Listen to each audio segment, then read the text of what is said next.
Olá, meus queridos irmãos, tudo bem? É com grande prazer e alegria que eu estou aqui para compartilhar um pouco com os irmãos sobre a nova revista, que é PIB Doutor, Palavra e Vida. Ela fala sobre ansiedade e depressão.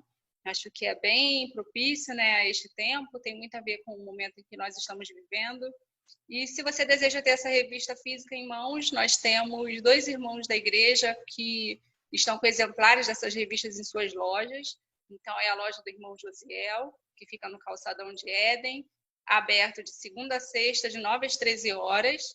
A loja do Léo, também no Calçadão de Éden, de 9 às 17 horas.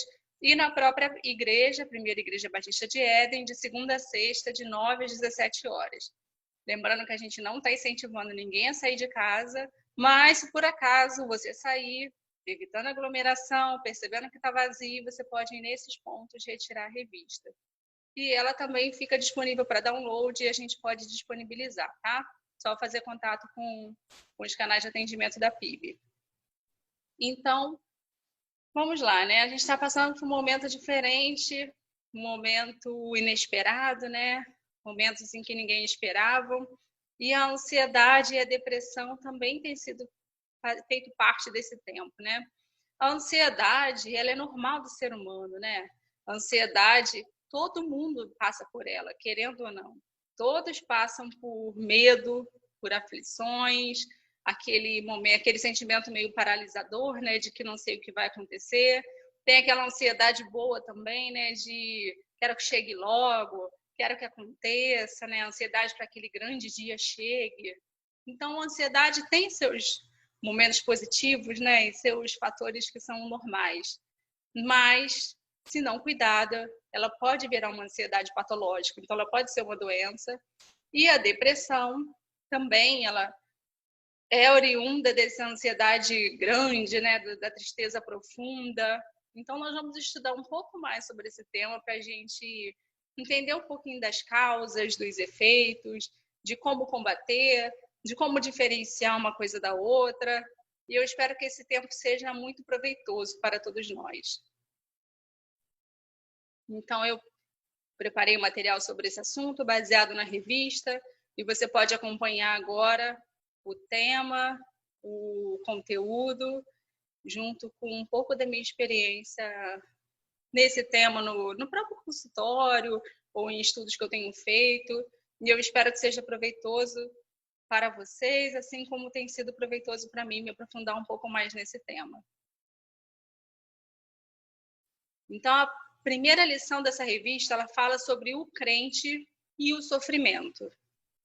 Em 1 Pedro 5, 6 e 7, diz assim: portanto, humilhem-se debaixo da poderosa mão de Deus, para que ele os exalte no tempo devido. Lancem sobre ele toda a sua ansiedade, porque ele tem cuidado de vocês. Muitas pessoas acham, né, que pelo fato de ser crente, o sofrimento não vai nos abater.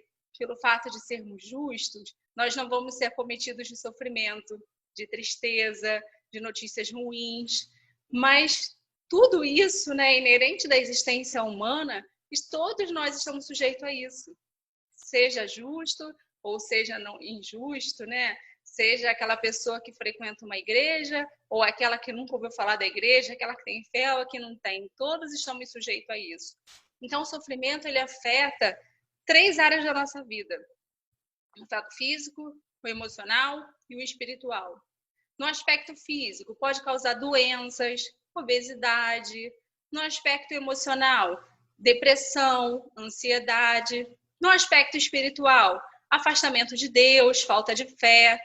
A maioria das pessoas, não posso falar todas, porque são diversos os motivos que levam, né? Mas muitas pessoas que se afastam da igreja, se afastam de Deus, se afastam por achar que Deus esqueceu dessas pessoas. Pensa, Deus esqueceu de mim porque me deixou ficar doente, porque levou alguém que eu amava para longe de mim, ou porque levou alguém que eu amava com a morte. Então, Deus não se esquece de ninguém. E não é o sofrimento impossível de acontecer com alguém que frequente uma igreja. Isso pode acontecer com qualquer um, faz parte da vida. Então, sobre o sofrimento, né? Algumas constatações. Quanto mais prolongado, maiores prejuízos. Ele atormenta a existência humana. Atinge a todos, justos e injustos. Motivo de muitos deixarem sua fé. Ele sempre chegará, faz parte da vida. Então não tem como a gente viver uma vida sem sofrimento. É impossível. Então o sofrimento humano ele atinge a saúde, a família, o emprego, amigos, igreja, estudos. Então quando uma pessoa tem sofrimento, não é só ela que está abalada, não é só ela que está afetada. Isso afeta diversas áreas da vida dela e principalmente as pessoas que estão perto dessa pessoa. Então, exemplo de algumas coisas que causam tristeza e sofrimento. Notícias de exames relacionados a problemas de saúde, desapontamento com outras pessoas, planos que não se concretizam, desemprego, cansaço do dia a dia, não saber onde vai chegar com tanta correria e aceleramento. Quantas vezes você já se deu conta de que você não tem tempo para nada, que você vive correndo, vive atrasado? Em algum momento você se pergunta por que que você está vivendo tudo isso, esse looping, né? Essa vida que parece que não acaba, que é tudo igual todos os dias, se você talvez não saiba nem onde você quer chegar e você perceba que não está indo a lugar nenhum. Nesse momento agora de isolamento, esse tem sido o questionamento de muitas pessoas, porque é nesse momento em que tantos planos foram feitos e foram interrompidos e cada um se deu conta de que, de fato, não é dono da própria vida, não é dono dos próprios planos. E aí se pergunta, eu dei valor a tantas coisas e agora está todo mundo dentro de casa, né, com as suas famílias, aqueles que podem, então não tem saído para trabalhar, né, trabalha em home office ou só tem saído para trabalhar. Então, da mesma forma, mudou a forma de vida, ninguém passou desafetado, né, no meio de toda essa situação. E aí se pergunta por que valorizou tantas coisas e agora parece que nada disso importa. Se o que a gente pede principal hoje a Deus é a saúde. E aí as riquezas não importam mais, porque com dinheiro ou sem dinheiro a doença pode acometer as pessoas, com dinheiro ou sem dinheiro a pessoa pode ser curada ou não. Então a gente tem visto que a gente está, de fato, mais do que nunca, a gente tem isso muito bem visualizado de que a gente está na dependência de Deus. Então eu tenho uma observação que eu deixei aqui, né? Quanto mais a tristeza demora a passar, mais ela pode virar uma ansiedade e uma depressão. Então, um sofrimento chamado ansiedade, né? A gente vai falar um pouquinho agora específico sobre a ansiedade. Então, no dicionário, o significado de ansiedade é grande mal-estar físico e psíquico, aflição, agonia. De acordo com o site significados.com, ansiedade é um estado psíquico pela antecipação de uma situação desagradável ou perigosa. Veja bem, antecipação é algo que ainda não aconteceu, mas eu estou ansioso, preocupado, né? Preocupado. Eu estou antecipando uma situação que ainda não aconteceu. Segundo sua etimologia, é uma angústia que sufoca. A ansiedade é inerente de nossa existência humana. Ela pode ser boa, prazerosa, mas a ansiedade pode se tornar uma doença, com sintomas físicos como crise de pânico, coração acelerado, falta de ar, perda de sono, podendo se tornar uma depressão. Agora, um pouco mais sobre depressão, né? Especificamente. Um sofrimento chamado depressão. Significado no dicionário: ato ou efeito de deprimir-se. Segundo o médico Drauzio Varela, é uma doença psiquiátrica crônica e recorrente que produz uma alteração do humor caracterizada por uma tristeza profunda, sem fim. Sintomas: sentimentos de dor, amargura, desencanto, desesperança, baixa autoestima, distúrbios de sono, falta de apetite. Os quadros de depressão variam de intensidade, pode atingir todas as idades, mesmo sem causa aparente, a tristeza não sai da pessoa. Então, como que eu identifico que a pessoa está em depressão? A tristeza, ela não acaba, não vai embora. A pessoa não vê prazer em nada. Por mais que você olhe assim, a pessoa tem tudo. tá tudo bem, tá tudo legal, essa pessoa não consegue ver prazer em pequenas coisas, não consegue mais ver prazer nos filhos, não consegue mais ter alegria nos olhos por nada, o futuro, né, não traz esperança, não motiva, as situações do dia a dia não motivam, um filme não é mais inspirador, então é algo mais prolongado nos seus sintomas. Como distinguir a tristeza de depressão, né? Essa é uma pergunta de muitas pessoas. A tristeza ela pode trazer os mesmos sintomas, mas ela é temporária. Então, um exemplo: luto pela morte de alguém. Quando alguém morre, é normal, é quase que óbvio, né? Quem conhece, quem está ao redor, quem é mais próximo, quanto mais próximo, maior a tristeza, maior a paralisação. Então, é normal que a morte de alguém nos paralise por algum momento, nos deixe sem saber o que fazer, por vezes sem chão, meio perdido, meio com sentimento de que nada importa, de que eu não quero mais lutar, não tem mais sentido de vida. É normal isso. Todo mundo que passar por um luto ter esse momento, uma notícia de reprovação, né? A pessoa fica com o sentimento de que é incapaz, notícias não esperadas, né? Acidentes, é normal isso trazer uma paralisação. Então, talvez um término de namoro, né? De relacionamento, isso deu uma paralisação inicial. Então, a pessoa sem depressão, mesmo triste, consegue sorrir por algum motivo, consegue olhar para outras situações com diferentes perspectivas. Então, isso tem prazo para acabar, né? O luto ele tem um prazo para acabar. A tristeza, essa paralisação inicial de poxa, eu não consegui, tem prazo para acabar. Isso chega uma hora em que a pessoa se automotiva, né? Vai ler algumas coisas e peraí, eu não sou tão ineficiente como eu achava, eu posso estudar de novo, eu posso tentar de novo. Outras pessoas conseguiram, eu não vou desistir, e tem uma motivação, às vezes, externa que ajuda a pessoa a sair desse sentimento. Então, se você percebe que a pessoa ela está com esse prazo se estendendo muito, dá uma pesquisada na família se existe um histórico de depressão, porque a depressão tem essa... Não necessariamente não é que passe de mãe para filho, né, ou de pai para filho, não é que passa de uma geração para outra, mas a pessoa que está passando por essa dificuldade, se tiver um histórico de depressão na família, é mais provável que ela desenvolva depressão do que alguém que não tem histórico familiar sobre esse assunto. Então, um grande problema, né? É o próximo tópico da lição. Algumas pessoas ignoram a depressão enquanto uma doença. E aí a gente tem que se ligar, né? A depressão não é frescura, não é falta de fé, não é falta de amor, não é falta de Deus, não é castigo por pecado. A depressão é uma doença. Quantas vezes pessoas cristãs não aceitam a depressão como uma doença e ficam se julgando como pessoas que perderam sua fé, não querem compartilhar com outros porque tem vergonha, porque acha que é falta de Deus, porque acha que deve ter errado em alguma coisa. E assim como uma infecção de garganta, né, a depressão também tem que ser tratada. É uma doença como outra qualquer que pode estar em qualquer pessoa, seja ela justa ou injusta, seja ela cristã ou não. Todos estamos suscetíveis a essa doença. Então, a depressão pode sim afetar na vida espiritual. Por quê? Pessoas com essa doença não sentem vontade de ler livros, como a Bíblia. Não sentem vontade de orar, de sair de casa.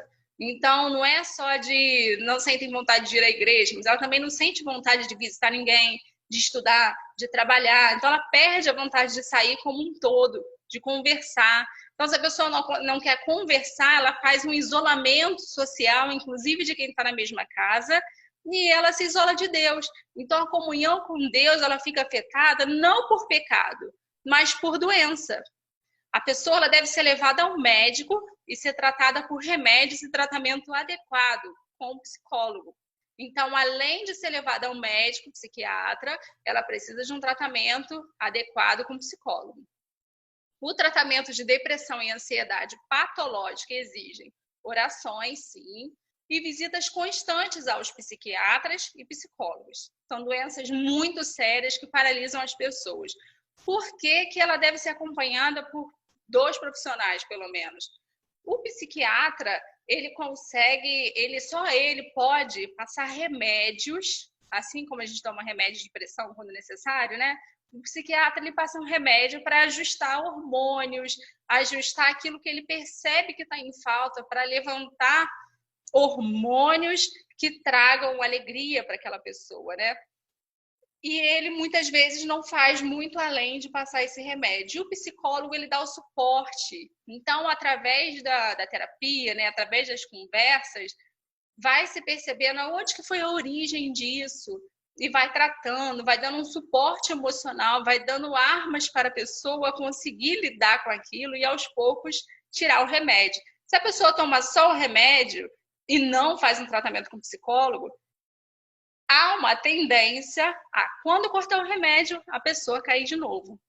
E se ela faz acompanhamento duplo, há uma tendência maior de, quando tirar o remédio, essa pessoa já tem um suporte psicológico ali dentro dela, em que ela possa resistir, né, e segurar sem o remédio, talvez.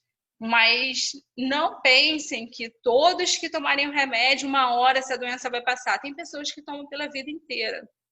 E a gente não pode se julgar maior ou menor por isso. Cada um respeita a sua história, né? Então, para pensar e agir, podemos conversar com Deus sobre nossas aflições, dificuldades, sentimentos, mágoas e tristeza. Isso nos ajuda a aliviar o sofrimento. Profissionais de saúde, em seus estudos, já provaram que a fé é um importante elemento para a cura de doenças psicológicas. Lá em 1 Pedro 5, 6 e 7, né, lembrando o versículo que a gente leu no início, portanto, humilhem-se debaixo da poderosa mão de Deus para que ele os exalte no devido tempo. Lancem sobre ele toda a sua ansiedade, porque ele tem cuidado de vocês. A gente pensa, eu já ouvi muita gente falando, né? Não, vamos orar que a pessoa vai receber a cura. Claro que isso pode acontecer, claro que Deus pode curar. Qualquer doença Deus pode curar da forma que ele quiser, mas isso não é uma regra, isso é uma exceção. Então Deus ele capacita médicos, capacita profissionais que são capazes de nos ajudar a buscar a cura das nossas doenças. Ele capacita cientistas, pesquisadores a inventar remédios que possam curar diversas doenças. E a gente depende dessas pessoas, porque essas pessoas, debaixo da dependência de Deus, conseguiram, com a permissão de Deus. Então, o fato da gente depender desses profissionais não é que Deus não nos deu a cura, né? Deus, ele usa representantes aqui na Terra, né, que possam nos ajudar, nos dar suporte. Então, não se iludam achando que eu posso orar e parar. Não é isso que Deus ele nos manda fazer. Então, quando você perceber que pessoas ao seu redor mudarem de comportamento, que eles estão com sintomas do tipo que eu falei aqui antes, né? É importante tratar com seriedade e tentar ajudar. E conscientizar, né? Uma educação. A gente chama na psicologia de psicoeducação, né? A gente precisa compartilhar com as pessoas aquilo que a gente sabe sobre essa doença, para tirar alguns mitos que estão na cabeça, alguns medos, alguns julgamentos. Então, estar atentos às pessoas mostra o quanto nosso coração está disposto a ajudar ao próximo. Se aproximar e conversar a respeito com as pessoas sem questionamento, apenas com atenção e respeito. Ajudar na procura de apoiar nessa procura profissional, né? A gente tem que ajudar. Não associar a doença à fé. Orar com a pessoa. Nós devemos não confundir com a fé, não quer dizer que a gente não possa orar. A gente pode e deve orar. Conforme a vontade de Deus, né, a cura vai acontecer no tempo certo. Ou não vai acontecer. Né? Não é uma doença que leva à morte, mas caso isso aconteça em algum momento, seja por qual doença for, Deus sabe de todas as coisas, é o tempo de Deus, né? Estar aflito, estar ansioso, não muda aquilo que Deus quer para nós. Então, não adianta a gente ficar preocupado, né? E achar que a gente tem o controle de todas as coisas, porque a gente não tem. A gente precisa confiar em Deus e entender que o tempo dele é o melhor e é o tempo correto. E aí eu acrescentei algo mais nesse material, né? Por isso eu coloquei sofrimento, ansiedade e depressão versus Covid, Covid-19 por Patrícia Cavaleiro. Deixa eu fazer uma correção aqui.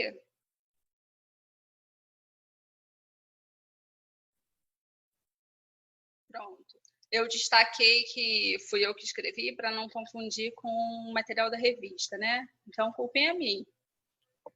Nesse momento em que a gente está com essa doença pairando por aí, né, o Covid-19, as pessoas estão vivendo momentos diferentes. E eu destaquei aqui alguns momentos que a gente já viveu e alguns momentos que a gente está vivendo para ajudar a gente a passar por isso, né? Então, no primeiro momento, todos são afetados e ainda estão absorvendo a situação. Todos, todos. E aí a gente poderia até trocar o são por foram, né? Porque no caso do Covid, as pessoas já foram afetadas. Mas no caso de algum outro acontecimento, se a gente for pegar essa mesma perspectiva de tempo, a gente vai entender que isso vai acontecer. Então, todos são afetados e ainda estão absorvendo a situação. Então, específico do Covid, no primeiro momento, parecia férias, era algo desconhecido. Não havia entendimento do grau de risco ou intensidade. Então, as crianças acharam o máximo não ter aula, né? Que é crianças e adolescentes, é normal.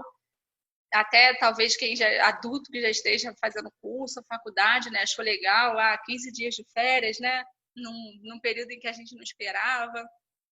E aí as pessoas que trabalhavam, algumas foram dispensadas no primeiro momento sem ter que fazer home office, então virou férias para alguns. Então, a possibilidade de fazer home office também foi muito bom para os profissionais que poderiam fazer isso, não precisam de pegar ônibus, né, ir para longas distâncias. Então, não foram tomadas ações com longos prazos, né? A gente imaginou o quê? Isso vai passar e vai passar logo. Num segundo momento, em que percebeu-se que o negócio estava lastrando muito e que a gente aumentou o tempo de isolamento social, aumentou a quarentena, a fé parecia a única esperança. E aí, se você com qualquer pessoa que você conversasse, a pessoa só falava em vamos orar, vamos estudar, vamos nos apegar a Deus.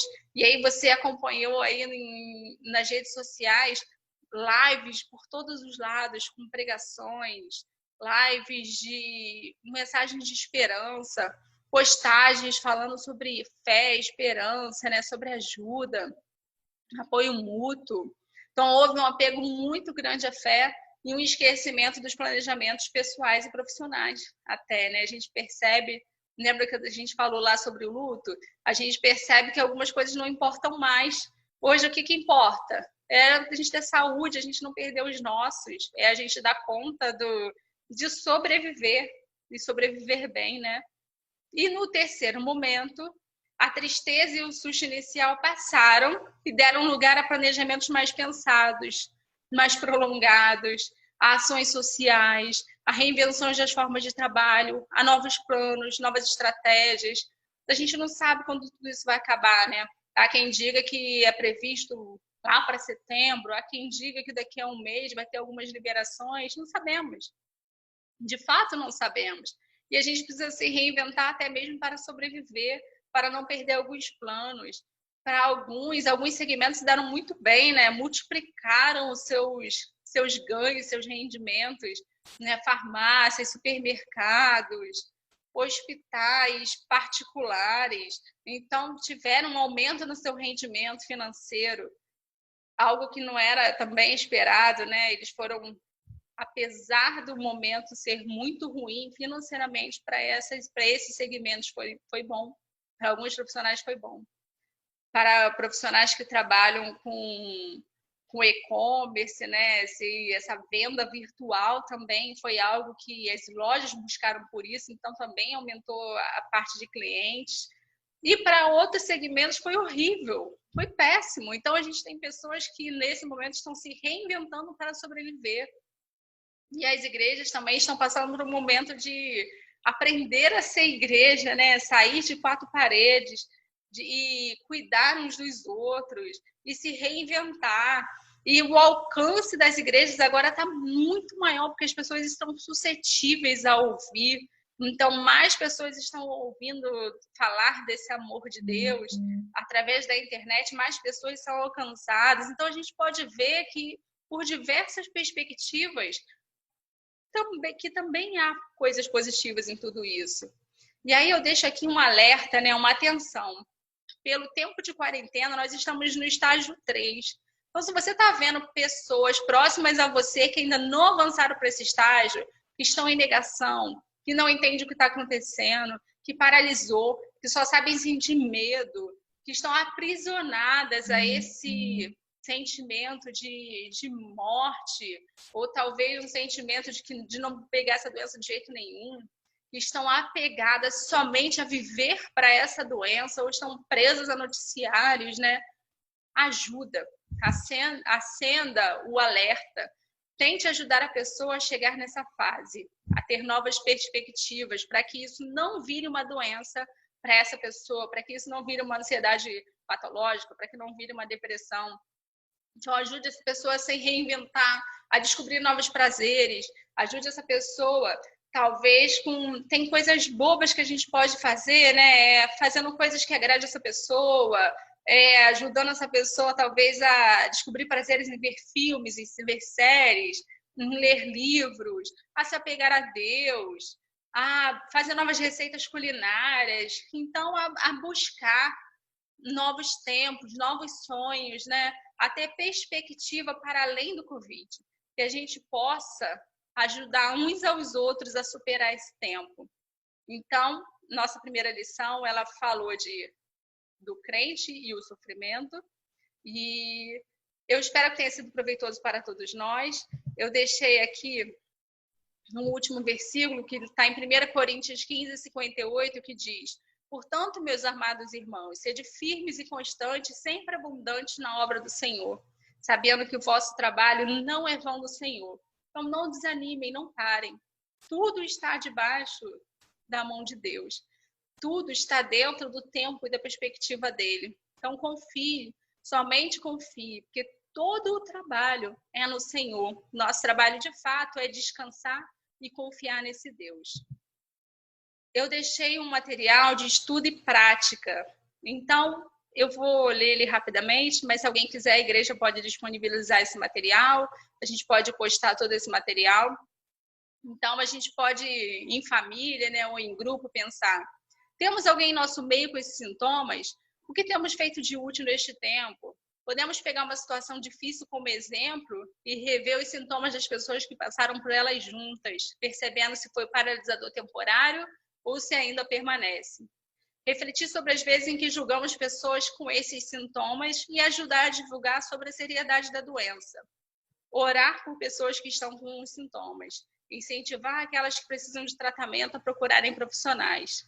Então, é uma forma da gente orar e agir, né? Da gente ter um entendimento diferente do que a gente fala, do que a gente pensa e do que a gente age. Então, eu gostaria de orar com os irmãos para finalizar esse estudo. E no próximo domingo, estarei aqui novamente, darei a lição 2, e eu espero que os irmãos estejam comigo acompanhando. Aqueles que não acompanharem no domingo terão a oportunidade de ver a hora que quiser, né? Porque a internet ela nos traz esse luxo, né? Então, coisas boas que acontecem nesse tempo é a gente descobrir novos métodos e alcançar mais pessoas, né? Então, feche seus olhos e vamos orar. Senhor Deus, muito obrigado, Pai, porque mesmo em meio a esse tempo, Senhor, nós podemos, Senhor, como igreja, Pai, nos reinventar, ó Pai, e usar novos métodos, Senhor, para propagar o seu amor, Pai, a sua vontade, ó Pai, para estar falando sobre diversos assuntos, Senhor, à luz do seu entendimento, Pai. Obrigado por todas as coisas, ó Pai, cuide de nossas famílias, nossos amigos, Senhor, cuide deste país, ó Pai, cuide do nosso mundo, Senhor. Pai, permite que essa doença não se alastre mais, ó Pai. Cure, ó Pai, as pessoas que estão hospitalizadas, Senhor, dependendo do seu amor, Pai, do seu apoio, ó Pai. Permita-nos, Senhor, viver os seus milagres no nosso dia a dia, ó Pai, na nossa vida, ó Pai. Obrigada, Senhor, por todas as coisas, todo o entendimento, Senhor, e todas as ações positivas que estão acontecendo neste tempo, mesmo em meio ao caos, ó Pai. Obrigada por tudo, Senhor. Perdoe as nossas falhas, ó Pai. Nos ajude a ter novas estratégias, novos entendimentos, Senhor. Esteja à frente de todas as coisas, ó Pai. Obrigado por esta igreja, Pai, que tem se levantado para ser uma igreja, Pai, de referência nesse tempo, Pai. Tu estás no controle de todas as coisas, Senhor. Nós temos fé, ó Pai, e nós temos paz por isso, Senhor. Obrigada por tudo, Pai, em nome de Jesus. Amém. Até mais.